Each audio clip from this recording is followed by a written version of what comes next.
In ancient Athens, the birthplace of democracy, people gathered in the assembly, believing every citizen had an equal voice. But behind this idealistic picture was a hidden world of wealth, credit, and private influence that silently shaped political decisions. At the center of this world stood a banker named Pasion, a man who began life as a slave and rose to become one of the richest and most powerful figures in Athens. His story reveals a surprising truth. Even in the world's first democracy, money could quietly bend the system for personal gain. Pasion never stood on the political stage, never led armies, and never passed laws. Yet, through his banking network, his control of credit, and his influence over trade, he managed to steer democratic outcomes without ever being elected. Ancient sources like Demosthenes, Isocrates, and the Oxford Classical Dictionary mention Pasion repeatedly, not as a politician, but as a man whose financial power reached deep into Athenian society. His rise demonstrates how economic influence could reshape democracy long before modern banks and political lobbying existed. To understand Pason's influence, it helps to know how banking worked in ancient Athens. Unlike today, the city had no state-controlled banks. Instead, small private banking tables called trapezi handled loans, money exchange, deposits, and large commercial transactions. According to the Cambridge Ancient History, private bankers were central to the Athenian economy because trade and long-distance shipping depended on private credit. Without bankers, merchants could not sail, traders could not buy goods abroad, and the navy could not function in emergencies. This made bankers essential to the city's survival. Pasion started his life working inside a bank owned by Demosthenes and Isocrates. As a slave, he handled deposits, counted coins, and recorded transactions. His accuracy, honesty, and deep understanding of financial operations allowed him to rise from a low-level worker to the bank's manager. Eventually, he purchased his freedom, took over full control of the banking operation, and became a citizen, an almost impossible achievement for someone born a slave. Once he owned the bank, Pason's real power began. In Athens, thousands of citizens relied on credit for their businesses, farms, and trading voyages. A banker who decided who received a loan effectively decided who succeeded in the economy. This gave Pasion tremendous influence. People who owed him money often supported policies that favored private credit. Wealthy citizens who relied on him for large loans supported him in court cases, recommended him for honors, and protected his business from political threats. Scholars like Edward Cohen note that bankers weren't just financial actors, they were political influencers. Since different groups of citizens depended on Pason's loans, he built a network of obligation. These citizens voted in the assembly, served on juries, and influenced others.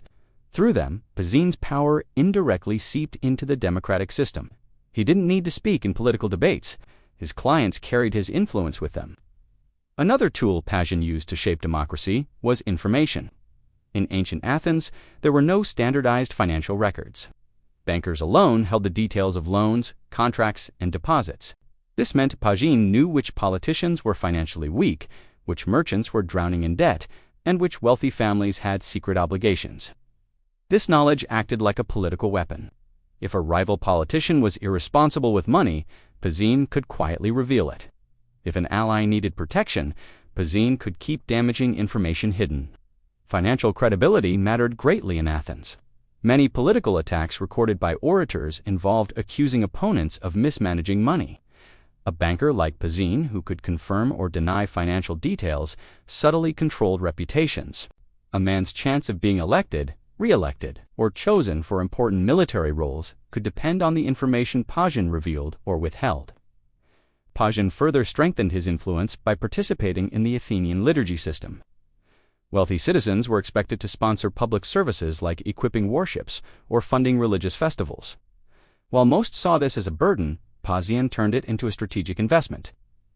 When Athens needed emergency funds during conflicts, Pasion donated money, equipped a trireme, and supported civic duties that made him appear patriotic and essential.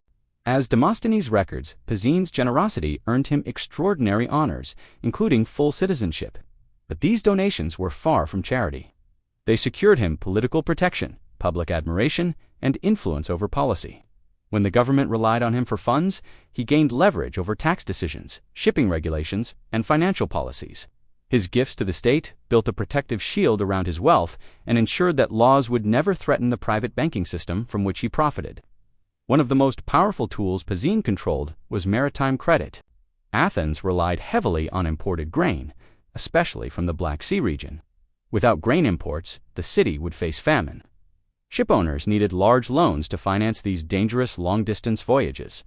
Bankers like Pasion provided these loans, charging high interest due to the risk. As historian Josiah Ober argues, anyone who controlled grain financing could indirectly control the food supply. By choosing which ships received loans, Pasion could speed up or slow down grain imports. During shortages, when the assembly panicked and demanded solutions, Pasion could support allies by funding their ships, or weaken opponents by cutting off credit. Though subtle, this influence shaped voting patterns and public emotion. If grain arrived smoothly, politicians aligned with Pasion were praised. If shortages occurred because Pasion refused credit, rivals were blamed. Through maritime loans, he held a soft but real power over the stability of the democracy. Pasion's influence extended deeply into the legal system. Ancient Athenian courts depended heavily on bankers' testimony because they kept records of deposits, loans, and financial transactions. Many surviving speeches by Demosthenes revealed that juries trusted bankers as neutral, reliable witnesses. This meant Pasion could impact the outcome of lawsuits by confirming or denying knowledge of contracts. If he supported a client, the client would likely win. If he denied involvement, the case could collapse. His credibility gave him enormous legal influence. It also allowed him to protect his allies from financial disputes and punish his enemies by refusing testimony. Because lawsuits were common in Athens and citizens valued reputation, Pasion's legal role created another pathway for him to manipulate democratic outcomes without being elected or appointed. Beyond politics and law, Pasion shaped public opinion in everyday life. He owned not only a bank, but also one of the largest shield factories in Athens, employing hundreds of workers. These workers depended on him for steady wages. Their families depended on the income. A man who controlled livelihoods could indirectly influence how people behaved in the assembly. Workers and merchants who benefited from Pasion's businesses often supported leaders who protected private enterprise. Athenian democracy was built on individual votes, but those votes were shaped by economic pressure. Pasion understood this and used his businesses to create a web of loyalty that extended throughout the city. In a community of around 300,000 people, where only about 30,000 were citizens, economic relationships carried enormous power. By the time of his death, Pasion had become more than a wealthy banker. He was a symbol of how money could influence democracy. He managed to rise from slavery to citizenship, from obscurity to one of the most influential men in Athens. His bank continued through his successor Phormion, who married into Pasion's family, showing that the network Pasion built survived beyond his lifetime. His life challenges the idea that ancient democracy was pure or immune to financial influence. Athenian politicians constantly complained about wealthy individuals gaining too much power, but the city's dependence on private wealth made this influence nearly unavoidable. Pasion's story is one of ambition, intelligence, and strategic economic control. But it is also a warning that democracy and money have always been entangled. In the end, the story of Pasion teaches a timeless lesson. Even in a system designed to give every citizen a voice, those who control resources gain the ability to shape decisions. Long before modern lobbying, campaign finance, and political advertising, Pasion showed how credit, information, and wealth could quietly direct the choices of a democratic society. His life reveals that democracy is not only shaped by votes, but by the unseen influence of financial power. As we look at history, we see the same pattern appear again and again. Those who understand money often shape the world more than those who hold official titles. This story of an Athenian banker manipulating democracy for profit reminds us that the struggle between wealth and political fairness is as old as democracy itself. If you enjoyed this exploration of hidden financial power in the ancient world, make sure to like the video, share it, and subscribe to HistoriNomica for more deep dives into the secret forces that shaped economic history.